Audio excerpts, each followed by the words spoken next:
রহমাতুল লিল আলামিন নবী কোরআনে প্রমাণ আশিক বিনে কে বুঝিবে আমার দয়াল নবীর শান নবী আমার মদিনার বুলবুল আমার আল্লাহ ভালোবেসে নামটি দিলেন মুহাম্মদ রাসূল বলেন ঠিক কিনা নবী আমার মদিনার বুলবুল আমার আল্লাহ ভালোবেসে নামটি দিলেন হাবিবে রাসূল ওই নবীকে না মানিলে থাকবে না ঈমান উম্মত বিনে কে বুঝিবে আমার দয়াল নবীর শান আশিক বিনে কে বুঝিবে আমার দয়াল নবীর শান বলেন ঠিক কিনা আমার ভাইরা আমার বন্ধুগণ আল্লাহর ওলির কাছে একজন মহিলা এসে বলল ও আল্লাহর ওলি আমি জিনা করেছি আমার জিনার শাস্তি দিয়ে দিন আল্লাহর ওলি ডাক দিয়ে বললেন তুমি যে জিনা করেছো তোমার গর্ভে কি কোনো সন্তান এসেছে নাকি মহিলা বলল হ্যাঁ এসেছে কি করেছো হত্যা করেছি এইবার আল্লাহর ওলি বললেন যাও চলে যাও তুমি জিনা করেছো তুমি পাপ করেছো সন্তান তো কোনো পাপ করে নাই তুমি কেন তাকে হত্যা করলে আমার কাছ থেকে চলে যাও তোমার বিচার আমার কাছে হবে না আল্লাহর নবী আল্লাহর হাবিব জনাবে মুহাম্মদুর রাসূলুল্লাহ সাল্লাল্লাহু আলাইহি সাল্লাম দৃশ্যটা দেখে ফেললেন ডাক দিয়ে বললেন ও আল্লাহর ওলি এই মহিলাকে কেন তাড়িয়ে দিলে বলে দাও আল্লাহ আলী ডাক দিয়ে বলল ইয়া রাসূলুল্লাহ ইয়া হাবিবাল্লাহ এই মহিলা জিনা করেছে সন্তানকেও হত্যা করেছে এই জন্য আমি তাকে তাড়িয়ে দিয়েছি আল্লাহ নবী ডাক দিয়ে বললেন ও আল্লাহর ওলি এই জিনাকারী মহিলা সন্তান হত্যাকারী মহিলা কত খারাপ তার চাইতেও বেশি খারাপ যারা বিনা কারণে এক ওয়াক্ত নামাজ কাজা করে বলেন নাউজুবিল্লাহ আমার ভাইরা আমার বন্ধুগণ আল্লাহ নবীজি বলেছেন একজন গর্ভবতী মহিলা সন্তান অর্ধেক প্রসব হয়ে গেছে এখনো অর্ধেক পেটের ভিতরে রয়েছে এই অবস্থায় যদি নামাজের সময় হয় গর্ত করে সন্তান গর্তের ভিতরে বাকিটুকু রেখে তারপরও সালাত আদায় করা লাগবে বলেন সুবহানাল্লাহ আমার ভাইরা শুধু তাই নয় আল্লাহর নবী জনাবে মুহাম্মদুর রাসূলুল্লাহ সাল্লাল্লাহু আলাইহি সাল্লামের সাথ করেছেন মাঝে তুমি নৌকা চালাও প্রচন্ড তুফান যদি শুরু হয়ে যায় এরপরও তোমাকে ওই তুফানের মধ্যে আযান যদি হয়ে যায় নামাজের সময় যদি হয়ে যায় সালাত আদায় করা লাগবে বলেন সুবহানাল্লাহ কিন্তু আমরা শুয়ে বসে দিন কাটাই চাষটলে বসে গল্প করে নামাজ পড়া হয় না বলেন ঠিক কিনা হৃদয়ের জানালাটা খুলে দাও না প্রভুর প্রেমে কেন সারা দাও না বলেন আপনারা বলেন হৃদয়ের জানালাটা খুলে দাও না প্রভুর প্রেমে কেন সারা দাও না বিশ্ব মালিক যিনি আল্লাহ মহান সৃষ্টি তারি এই নিখিল জাহান ঠিক কিনা ঠিক কিনা বিশ্ব মালিক যিনি আল্লাহ মহান সৃষ্টি তারি এই নিখিল জাহান দরগাহে কেন তার হাত পাতো না প্রভুর প্রেমে কেন সারা দাও না প্রভুর প্রেমে কেন সারা দাও না নামাজ পড়বেন তো ইনশাআল্লাহ ভাই জালসাটা কিসের মসজিদে ঠিক কিনা বলেন নামাজের কথা না বললে হক আদায় হবে আমার ভাইরা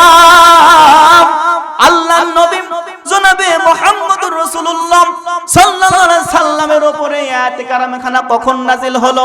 আল্লাহর নবী যখন মক্কায় অবস্থান করতেছিলেন। বন্ধুগণ আমার, ভাইয়েরা আমার, খুব মনোযোগ দেওয়া লাগবে। আমি কিন্তু গঠনমূলক কথা বলবো, গঠনমূলক কথা বলি। আমার বন্ধুগণ, আল্লাহর নবী যখন মক্কার জমিনে অবস্থান করতেছিলেন, এই আয়াতে কারিমাখানা তখন নাজিল হয়ে গেল। আল্লাহ ডাক দিয়ে বলেন, হাবিবুল্লাহ, আর মক্কায় থাকা যাবে না, এখনই আবু বকরকে নিয়ে হিজরত করা লাগবে। আমার বন্ধুগণ, আজকে বাংলার জমিনেও আলেম উলামা এবং আলেম উলামা ছাড়াও যারা কোরআনের পথে চলে, কোরআনের কথা বলে, বলেন তো এদেরও এমন একটা সময় ছিল 17 বছর ধরে হিজরত করা লাগছে পলায়া পলায়া। বলেন ঠিক কিনা? আর বলেন ঠিক কিনা? আমার ভাইরা, আল্লাহ রাব্বুল আলামিন ডাক দিয়ে বললেন, হাবিবুল্লাহ, আর মক্কায় থাকা যাবে না, আপনি এখনই মদিনায় হিজরত করেন, নাসারা কাফেররা আপনাকে হত্যা করে ফেলবে। আল্লাহ নবী ডাইরেক্ট আলীকে ডাক দিয়ে বললেন, বাবা আলী, আমি আবু বকরকে নিয়ে হিজরত করব। বাবা আলী, তুমি এখনই আমার চাদরটা গায়ে দিয়ে আমার বিছানার উপরে শুয়ে পড়ো। আমার বন্ধুগণ, সঙ্গে সঙ্গে হযরতে শেরে খুদা আলী আল্লাহ রাসূলের বিছানার উপরে চাদর মুড়ে যখন শুয়ে পড়লেন, আল্লাহ নবী ডাক দিয়ে বললেন, বাবা আলী, একবার বলার সঙ্গে সঙ্গে আমার চাদর মুড়ে শুয়ে পড়লে। বাবা, তুমি কি জানো না, আমি রাসূল যখন চলে যাব, কাফেররা আসবে, আমি নবীকে মনে করে তুমি আলীকে হত্যা করে ফেলবে। হযরত আলী ডাক দিয়ে বললেন, ইয়া রাসূলুল্লাহ, ইয়া হাবিবাল্লাহ, আপনি নবীর জন্য আমি হযরত আলী 100 বার জীবন দিতে রাজি। বলেন সুবহানাল্লাহ। হযরত শেরে খুদা আলী আল্লাহ রাসূলের জন্য 100 বার জীবন দিতে রাজি। কিন্তু রাসূলের বিরুদ্ধে আজকে কত কথা হয়, মুসলমান দাবি করার পরও আমরা একটা মিছিল করতেও রাজি নাই। বলেন ঠিক কি না?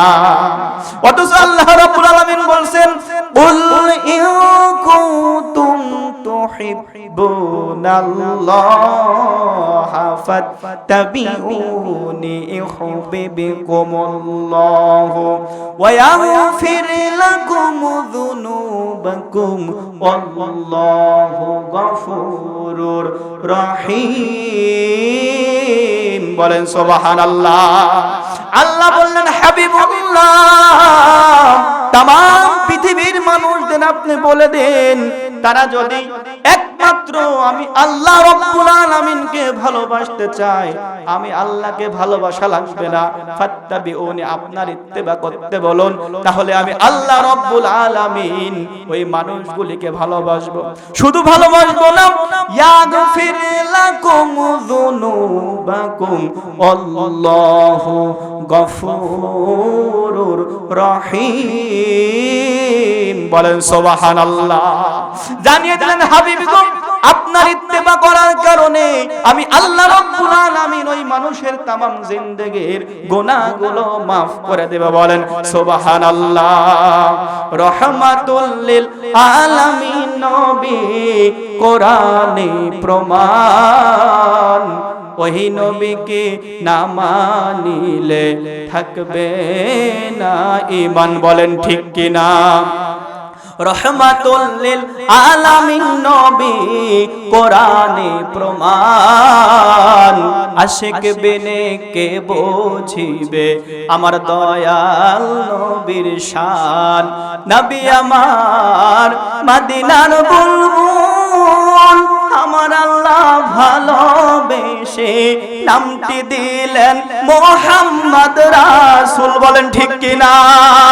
নবী আমার মদিনার বুলবুল, আমার আল্লাহ ভালোবেসে নামটি দিলেন হাবিবে রাসূল।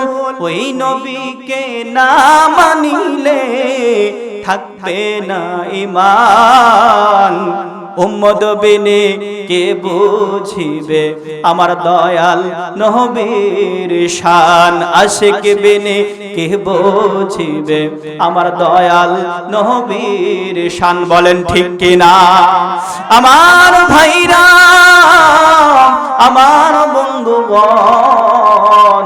হযরত আলী ডাক দিয়ে বলল, ইয়া রাসূলুল্লাহ, ইয়া হাবিবাল্লাহ, আপনি নবীর জন্য আমি হযরত আলী একবার নয় 100 বার জীবন দিতে রাজি। আল্লাহর নবী বললেন, ঠিক আছে বাবা। আল্লাহর নবী যখন ঘরের দরজা খুলে বের হলেন, তাফসীর ইবনে কাসির, তাফসীরে মারিফুল কোরআন, তাফসীরে জালালাইন, তাফসীরে ইবনে কাসির, অসংখ্য তাফসীর পড়ে দেখবেন আমার বন্ধুগণ, আল্লাহর নবী যখন দরজা খুলে বের হলেন, তাকিয়ে দেখলেন হাজার হাজার শত শত কাফেররা দাঁড়িয়ে আছে। আল্লাহর নবী টেনশনে পড়ে গেলেন। আল্লাহ ডাকতে বললেন, হাবিবুল্লাহ, আপনি টেনশন করবেন না, এক মুষ্টি বালু নিয়ে সূরাতুল ইয়াসিনের কয়েকটি আয়াত পড়ে ছিটায়া দেন খালি, আমি আল্লাহ পৌঁছে দিবে কাফেরের চোখের ভিতরে বালি। ওরা তখন চোখ বলবে হালিকে হালি, আপনি ডাইরেক্ট চলে যাবেন এই ফাঁকে আবু বকরের বাড়ি। বলেন সুবহানাল্লাহ। আমার বন্ধুগণ, আল্লাহর নবী হাতের ভিতরে কিছু বালু নিয়ে সূরাতুল ইয়াসিনের কয়েকটি আয়াত পড়ে একদিকে ছিটায়া দিলেন খালি। আল্লাহ তার কুদরতি শক্তি দ্বারা কাফেরদের চোখের ভিতরে পৌঁছে দিলেন ওই বালি।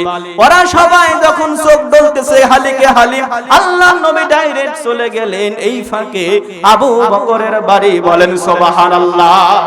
ডাক দিয়ে বললেন, ও বাবা আবু বকর, আল্লাহ রাব্বুল আলামিন হুকুম করেছে হিজরত করা লাগবে, আমি কিন্তু তোমাকেই নিয়ে হিজরত করব। বাবা আবু বকর একটি ডাক দেওয়ার সঙ্গে সঙ্গে আবু বকর বললেন, লাব্বাইক ইয়া রাসূলুল্লাহ, লাব্বাইক ইয়া হাবিবাল্লাহ, নবীজি আমি হাজির। আল্লাহ নবী বললেন, বাবা আবু বকর গো, এত গভীর রজনীতে একটি মাত্র ডাক দিলাম, সঙ্গে সঙ্গে দরজা খুলে দিলে। বাবা আবু বকর, কি তুমি কি ঘুমাওনি?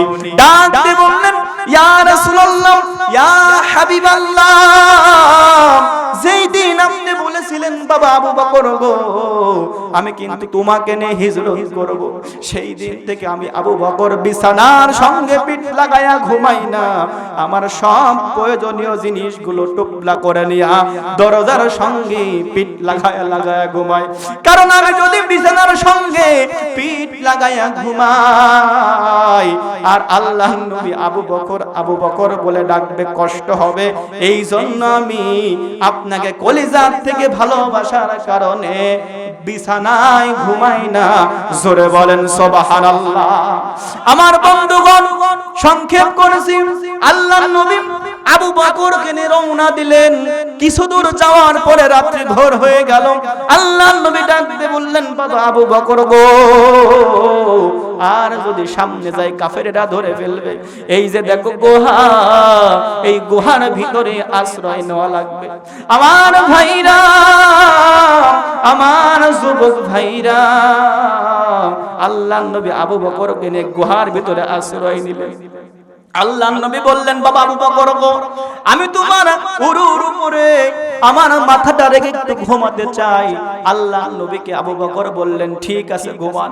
আল্লাহর নবী যখন আবু বকরের উরুর উপরে মাথাটা রেখে ঘুমায়, লক্ষ্য করে দেখলেন তাফসীরের ভিতরে আসছে অসংখ্য গর্ত দেখা যায়। চিন্তা করলেন, যদি এই গর্ত দিয়ে সাপ বের হয় আর আল্লাহর নবীকে কামড় দেয়, আমি আবু বকর সহ্য করতে পারবো না। আমার বন্ধুগণ, হাজী সাহেবরা যে রুমাল পরে, এই রকম রুমাল আবু বকরের কাছে ছিল। সমস্ত রুমাল ছিঁড়ে ছিঁড়ে গর্তগুলি বন্ধ করে দিল। তাফসীরের মধ্যে আসছে, একটি গর্ত বন্ধ করার রুমাল আর রইল না।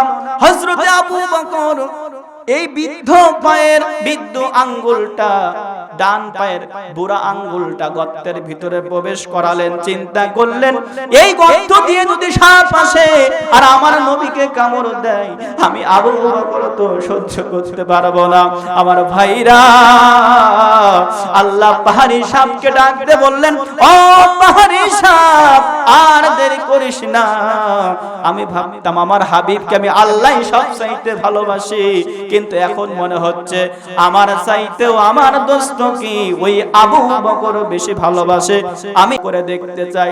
সাপটা চলে আসলো, পাহাড়ি সাপ এসে আবু বকরের পায়ে কামড় দিল। 20টা কারেন্ট শর্ট করার মতো কলিজায় লেগে গেল। এই ঘটনা বলে মূল আলোচনায় যাচ্ছি। দেখেন 20টা যখন কারেন্ট শর্ট করার মতো কলিজায় লেগে গেল, এইবার আবু বকর বিনায়া বিনায়া কান্দে, জোরে কান্দে না, কারণ নবীজির ঘুমটা ভেঙে যাবে। আমার ভাইরা, আমার বন্ধুগণ, আবু বকরের চোখের পানি আল্লাহ রাসূলের গাল মুবারকে পড়ার সঙ্গে সঙ্গে ঘুমটা ভেঙে গেল। আল্লাহ নবী ডাকতে বললেন, ও বাবা আবু বকর গো, তুমি কান্দো কেন বাবা? তোমার কি বাড়ির কথা মনে পড়েছে? আবু বকর ডাকতে বলল, ইয়া রাসূলুল্লাহ, ইয়া হাবিবাল্লাহ, যেই দিন থেকে আপনি নবীকে আর আপনার আল্লাহকে ভালোবেসেছি, সেই দিন থেকে আমি আবু বকরের কলিজার ভিতরে বাড়ির কোনো মহব্বতের জায়গা নাই। বলেন সুবহানাল্লাহ। তাহলে তুমি কান্দো কেন বাবা? ডাক দিয়ে বলেন, ইয়া রাসূলুল্লাহ, ইয়া হাবিবাল্লাহ, ওই গুহার ভিতর গর্ত থেকে একটা সাপ আমার পায়ে একবার নয়, দুইবার নয়, 5 বার কামড় দিয়েছে। 20টা কারেন্ট শর্ট করার মতো কলিজায় লেগে যাওয়ার কারণে আমি কান্দি। আল্লাহর নবী পাও টান দিলেন, সাপ বেরিয়ে আসলো, সালাম দিয়ে দিল। আল্লাহর নবী বললেন, সাবরে, তোর সালামের জবাব আমি দেব না। সঙ্গে সঙ্গে সাপ জবান খুলে বলল, ইয়া রাসূলুল্লাহ, ইয়া হাবিবাল্লাহ, আপনার আবু বকরের পায়ে কামড় দিয়েছে, আমি সাপের ইচ্ছা নয়, ওই আল্লাহর হুকুমেই কামড় দিয়েছে। বলেন সুবহানাল্লাহ। আল্লাহর নবী আকাশের দিকে মুখ করে ডাক দিয়ে বললেন, ও রব্বুল আলামিন, যেই আবু বকরকে আমার হিজরতের সাথী বানালেন, ওই আবু বকর সাপের কামড় খেয়ে মরে যাক, এটাই কি আপনি চাইতেছিলেন? আল্লাহ বললেন, হাবিবুল্লাহ, রাগ করবেন না, আপনাকে কতটুকু ভালোবাসে এইটা পরীক্ষা করার জন্য আমি আল্লাহ সাপকে কামড় দিতে বলেছি। নবীজি, আপনার মুখের থুতু মুবারক ওই ক্ষত স্থানে লাগায়া দেন, 20টা পানি হয়ে যাবে। আর শুনে নেন, আমি আল্লাহর ঘোষণা, আজকের এই আবু বকরের একটা মহব্বতের নেকি যদি এক পাল্লায় দেওয়া হয়, আর সমস্ত মানুষের মহব্বতের নেকি যদি আরেক পাল্লায় দেওয়া হয়, আপনার আবু বকরের এই একটা নেকির ওজন বেশি হবে। বলেন সুবহানাল্লাহ। আর জোরে গান সুবহানাল্লাহ। আমার ভাইরা, কবরে আমাদের যাওয়াই লাগবে, মৃত্যুর স্বাদ গ্রহণ করাই লাগবে। আল্লাহ পাক বলছেন, কুল্লু নাফসিন যায়িকাতুল মাউত। বলেন সুবহানাল্লাহ। আল্লাহ পাক বলছেন, প্রত্যেকটা প্রাণীকে মৃত্যুর স্বাদ গ্রহণ করাই লাগবে। সুতরাং আমাদেরকে কবরে যাওয়া লাগবে কি লাগবে না? ইচ্ছা থাকলেও যাওয়া লাগবে, ইচ্ছা না থাকলেও যাওয়া লাগবে। বলেন ঠিক কিনা? আমার বন্ধুগণ, আল্লাহর নবী জনাবে মুহাম্মদুর রাসূলুল্লাহ সাল্লাল্লাহু আলাইহি সাল্লাম সাহাবীরা এভাবে বসে আছি। আল্লাহর নবী 10 জন ব্যক্তির নাম ঘোষণা করলেন, বললেন, ও আমার সাহাবীরা, আল্লাহ রব্বুল আলামিন 10 জনকেই পৃথিবীতে জান্নাতের সার্টিফিকেট দান করেছেন। বলেন সুবহানাল্লাহ। 1 নাম্বার হলো আমার আবু বকর, 2 নাম্বার ওমর, 3 নাম্বার হযরত উসমান, 4 নাম্বার হযরত আলী। যেই বলেছে 4 নাম্বার হযরত আলী, হযরত আলী রাদিয়াল্লাহু আনহু ডাক দিয়ে বললেন, ইয়া রাসূলুল্লাহ, ইয়া হাবিবাল্লাহ, এই 10 জনের মধ্যে কি আমি আলীর নামটা আছে নাকি? আলী ডাক দিয়ে বলল, ইয়া রাসূলুল্লাহ, ইয়া হাবিবাল্লাহ, এই 10 জনের মধ্যে কি আমি আলীর নামটা আছে?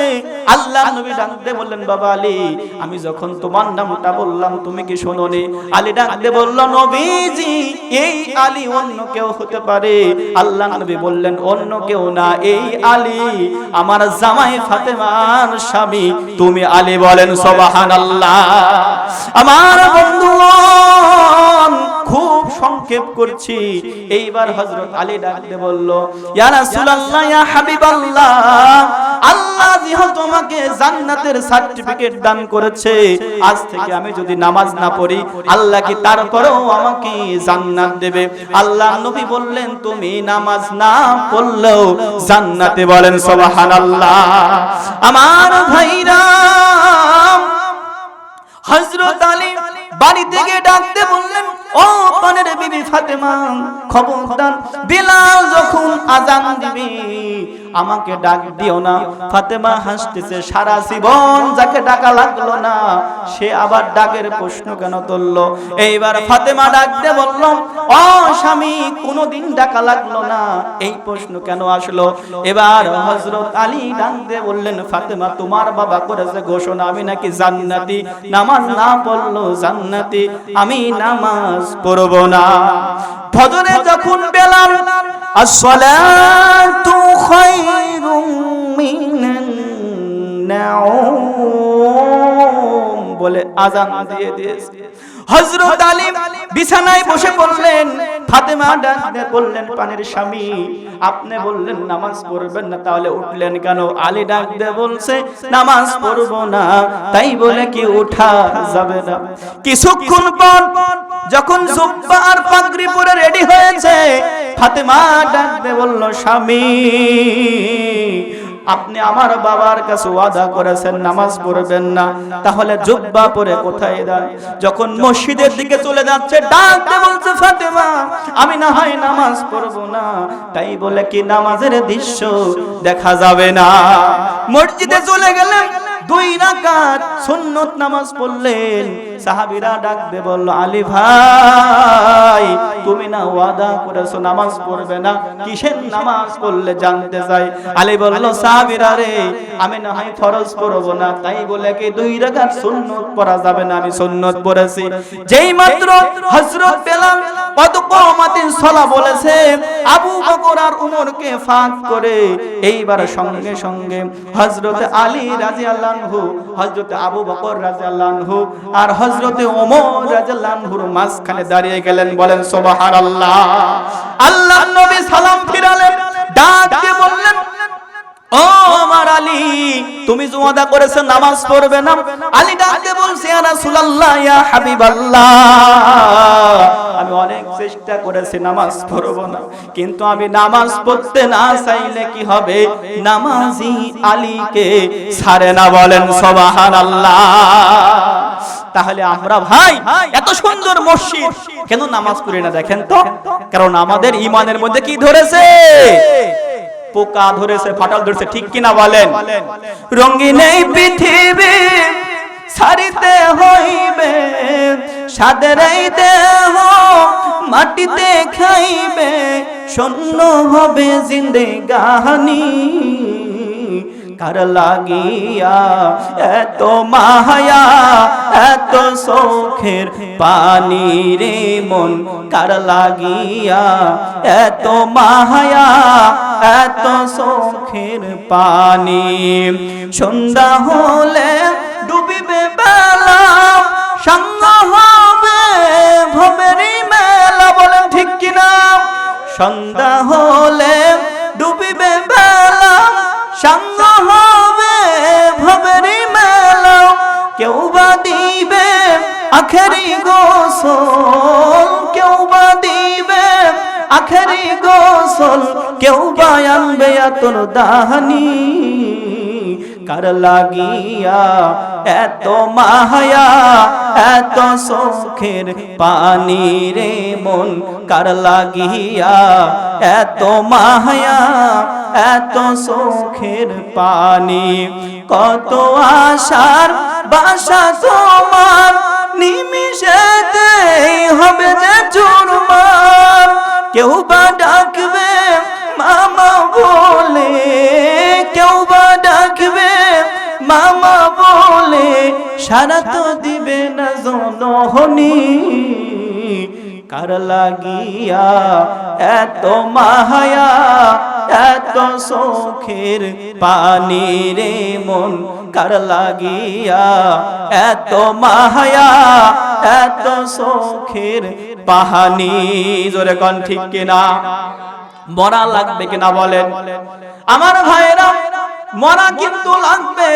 যদি একবার মৃত্যু হয়ে যায় জীবন কিন্তু পরিবর্তন করার আর কোনো সুযোগ নাই, বলেন ঠিক কিনা? তাহলে মুসলমান হিসাবে নামাজ পড়া লাগবে কি লাগবে না? একজন মানুষ মুসলমান দাবি করার পরে তার এক নাম্বার দায়িত্ব হলো 5 ওয়াক্ত সালাত আদায় করা, বলেন ঠিক কিনা? এরপরে সালাত আদায় করার পরে আপনাকে রমজান মাসের সিয়াম পালন করা লাগবে কি লাগবে না? লাগবে। সামনে রমজান মাস আসছে, দেখবেন সারা বছর সুস্থ, রমজান আসলে কি হয়ে যায়? ঠিক কিনা বলেন? বানাই বললাম, বলেন তো আমার বন্ধুগণ। এরপরে যদি আপনি ধনী হন আপনাকে কি করা লাগবে? হজ করা লাগবে, টাকা পয়সা থাকলে। আর কি করা লাগবে? যাকাত দেওয়া লাগবে। এই 5টা হলো ইসলামের মূল ভিত্তি, ঠিক কিনা বলেন? কিন্তু আমরা দেখেন নামাজ পড়ি, কিন্তু নামাজ পড়েও আমরা সেই আবার অনেকে কি করি? অন্যায় কাজ করি। অথচ আল্লাহ বলছে ইন্নাস সালাতা তানহা আনিল ফাহশাই ওয়াল মুনকার, বলেন সুবহানাল্লাহ। আল্লাহ রাব্বুল আলামিন বলছেন নিশ্চয়ই নামাজ মানুষকে সকল প্রকার অন্যায়, অশ্লীল, বেহায়াপনা কাজ থেকে দূরে রাখে, বলেন সুবহানাল্লাহ। আল্লাহ পাক বলছেন ইন্নাস সালাতি ওয়া নুসুকি ওয়া মাহইয়া ওয়া মামাতি লিল্লাহি রাব্বিল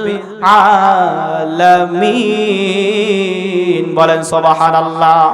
আল্লাহ পাক বলছেন যে বলো আমার সালাত, আমার কুরবানি আর আমার জীবন, আমার মরণ একমাত্র আল্লাহর জন্য, বলেন সুবহানাল্লাহ।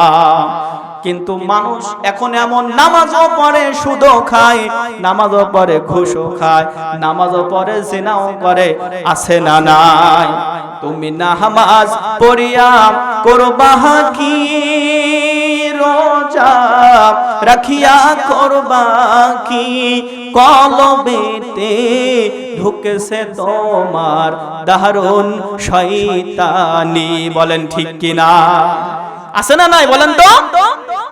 আবার দেখবেন কুরবানি দেয়, আল্লাহ বললেন অনুসুকি, একমাত্র কুরবানি দিতে হবে কার জন্য? আল্লাহর জন্য কুরবানি করলে কবুল হবে। আর যদি আল্লাহর জন্য কুরবানি না করেন কঠিন কালেও কবুল হবে না, বলেন ঠিক কিনা? আরো জোরে গান ঠিক কিনা? মানুষ দেখানোর জন্য যদি কেউ ইবাদত করে কঠিন কালেও আল্লাহর দরবারে সেটা কবুল হবে না। এই জন্য কবি বলছেন টুপি জুব্বা লম্বা দাড়ি নাম রাখিয়া মুসলমানি, বনের পশু জবাই করে নাম ফুটালি কুরবানি, ছিল কোরআনের বচন দিও প্রাণ প্রিয় ধন, গরু কি তোর এত আপন, সেই রক্তে তুই হইলি লাল, ঘুম দিয়া কাটালি রে মন চিরকাল, বলেন ঠিক কিনা? এক টুকরা গোস্তের লাগি কান্দে গরিব পোলাপান, বড় গরু জবাই করা ওই বিয়াই বাড়ি পাঠাও রান, ঠিক কিনা? সেই গোস্ত ফ্রিজে থুয়া খাও তুমি বছর ভরিয়া, সেই গোস্ত ফ্রিজে থুয়া খাও তুমি বছর ভরিয়া, পাপে যাবে বুঝাই হইয়া মরা গাছে তাজা ডাল, ঘুম দিয়া কাটালি রে মন চিরকাল। এইভাবে কি কুরবানি করলে হবে? বলেন কি হবে? কঠিন কালেও হবে না। এই হলো নামাজ, রোজা, কুরবানি। এরপরে যাদের টাকা আছে হজ যদি না করেন, কঠিন কালেও যদি ওই টাকা দিয়ে হজ না করে মারা যান, মসজিদ যদি বানিয়ে দেওয়া হয় তারপরও এই গুনাহ মাফ হবে না, ফিকার কিতাবে আসছে। এই জন্য যাদের সামর্থ্য আছে, শরীরে শক্তি আছে, এখনই হজ করা লাগবে কি লাগবে না? না বুড়া হলে করবেন। এই জন্য হজ করতে হবে কি জোয়ান কালে, ঠিক না ভাই? এই যে আমার ভাই বলছে জোয়ান কালে, কিন্তু আমরা কি করি বলেন তো? অনেকে বলে হুজুর এখন নামাজ পড়বো না, বুড়া যখন হয়ে যাব নামাজ নামাজ পড়বো, কিন্তু বলেন তো আমি যে বুড়া হয়ে মরবো তার কি কোনো গ্যারান্টি আছে নাকি? বলেন আছে? আজকে নামাজ নাই, কালাম নাই, আমরা বিভিন্ন রকম ভাবে আজকে পাপের মধ্যে লিপ্ত আছি। বিশেষ করে এই যে মোবাইলটা, এই মোবাইলটা কিন্তু খুব ভালো জিনিস না, এর উপকারের চাইতে অপকারিতা বেশি হইছে না কম হইছে? বলেন তো এই মোবাইলের জন্য আজকে মা বাবা সন্তানের কাছে জিম্মি হয়ে গেছে। মা বোনেরা ভাবতেছে হুজুর বুঝে আমাদের ওয়াজ করবে না। মা বোনেরা যদি 4টা কাজ করে আল্লাহর জান্নাতের দরজা খুলে যাবে, সেই 4টা কথা এখনই বলবো। যুবক ভাইরা চিন্তা করতেছে হুজুর নামাজের কথা বলতেছে, হুজুর বুঝে আমাদের কথা বলবে না। যুবকদের ওয়াজ কোরআন হাদিসে আছে না নাই? দেশে মোবাইল আইছে, চিঠি বন্ধ হইয়াছে, দেওয়ানা বানাইছে, পোলা মাইয়ার মনের কথা ভাসে বাতাসে। বলেন ঠিক কিনা? যুবক ভাইরা দোকান ছেড়ে দিয়ে চলে আসেন, আপনারও ওয়াজ শুরু করবে ইনশাআল্লাহ। তাহলে বলেন, দেশে মোবাইল আইছে, চিঠি বন্ধ হইয়াছে, দেওয়ানা বানাইছে, পোলা মাইয়ার মনের কথা ভাসে বাতাসে। দেখো পোলা মাইয়ার মন বাদা ফেসবুকে এখন, মোবাইলে সেটিং কইরা কাটাই সারাক্ষণ। এই মোবাইল পাইয়া দেখো মদনের মাইয়া কি কাণ্ড ঘটাইছে, স্বামীর সংসার রাইখা এখন পালাইয়া গেছে, আছে না নাই? আবার টিকটক কাশিয়া সব গেল ভাসিয়া, কত সর নায়ক হইছে আইডি খুলিয়া। এই মোবাইল ভাই কি জাদু আছে হাই, এই মোবাইল ভাই কি জাদু আছে হাই, পোলাপান বইজাছে, নামাজ রোজা উঠায় রাখছে, সপ্তম আকাশে লেখাপড়া উঠায় রাখছে, সপ্তম আকাশে। বলেন ঠিক কিনা? ঠিক ঠিক। একটু যুবকদের আনন্দ না দিলে আসবে না। এই দেখেন আসছে, দেখছেন? বলেন আজকালকার ছেলেরা বই নিয়ে আর বসে না, মোবাইলে সার্চ করিয়া পড়ে। দেশের অবস্থা করুন, বক্তা লাগবে তরুণ। বলেন ঠিক কিনা? তাহলে যুবকদের একটু করে দিই, আজকালকার ছেলেরা বই নিয়ে আর বসে না, মোবাইলে সার্চ করিয়া পড়ে। আগের সময় প্রেম করিলে বলতো লোকে পাইছো কি, এখন বলে সব করিয়া বাবু তুমি খাইছো কি। লজ্জা শরম নাই, আইলাম কোন জামানায়, ঠিক কিনা? লজ্জা শরম নাই, আইলাম কোন জামানায়, ভবিষ্যৎ দেখি অন্ধকারে। আজকালকার ছেলেরা বই নিয়ে আর বসে না, মোবাইলে সার্চ করিয়া পড়ে। একালের নারীরা কোরআন হাদিস পড়ে না, টিকটকে ভিডিও তারা করে। আজকালকার নারীরা কোরআন হাদিস পড়ে না, টিকটকে ভিডিও তারা করে। আজকালকার ছেলেরা বই নিয়ে আর বসে না, গুগলে সার্চ করিয়া পড়ে। বলেন ঠিক কিনা?